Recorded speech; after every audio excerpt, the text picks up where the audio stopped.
اعوذ باللہ من الشیطان الرجیم بسم اللہ الرحمن الرحیم۔ آج ہم ایک بہت اہم سوال کا جواب ڈھونڈیں گے، جس میں ہے لے پالک بچے سے حرمت کا رشتہ کیسے قائم ہو۔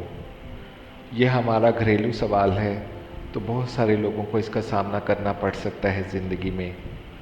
سوال یہ ہے، کیا فرماتے ہیں علماء کرام اس مسئلے کے بارے میں کہ بڑے بھائی نے چھوٹے بھائی سے بچہ گود لیا، بچے کی عمر 2 سال سے کم ہے، اب بڑے بھائی کی بیوی اس لے پالک بچے کو اپنی بہن کا دودھ پلانا چاہتی ہے۔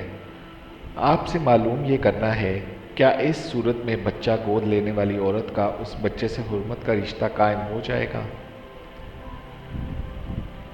جی ہاں، پوچھی گئی صورت میں بچہ گود لینے والی عورت کا اس بچے سے حرمت کا رشتہ قائم ہو جائے گا، کیونکہ یہ اس عورت اس بچے کی رضائی خالہ کہلائے گی، اور رضائی خالہ بھی اسی طرح حرام ہوتی ہے جیسے نسبتی خالہ حرام ہوتی ہے، کہ جو رشتہ نسب سے حرام ہوتا ہے وہی رشتے رضاعت سے بھی حرام ہو جاتے ہیں۔ البتہ یہ مسئلہ ضرور ذہن نشین رکھے کہ اگرچہ 2.5 برس کے اندر دودھ پلانے سے بھی حرمت رضاعت ثابت ہو جاتی ہے، مگر عورت کا 2 سال کی عمر کے بعد بچے کو دودھ پلانا ناجائز و حرام ہے۔ لہٰذا عورت کا بچے کو دودھ پلانے میں اس بات کا خیال رکھنا ضروری ہے۔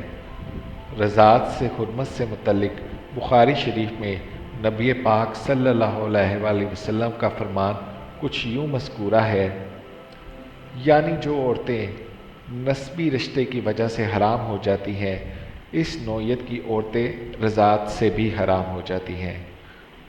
میں امید کرتا ہوں ہم نے ایک بہت ہی مشکل سوال کا جواب ڈھونڈ لیا ہے، جو آپ کے زندگی میں کہیں نہ کہیں کسی نہ کسی جگہ آپ کے کام آ سکتا ہے۔ اللہ تعالی ہمیں قرآن و سنت پر عمل کرنے کی توفیق عطا فرمائے، آمین یا رب العالمین۔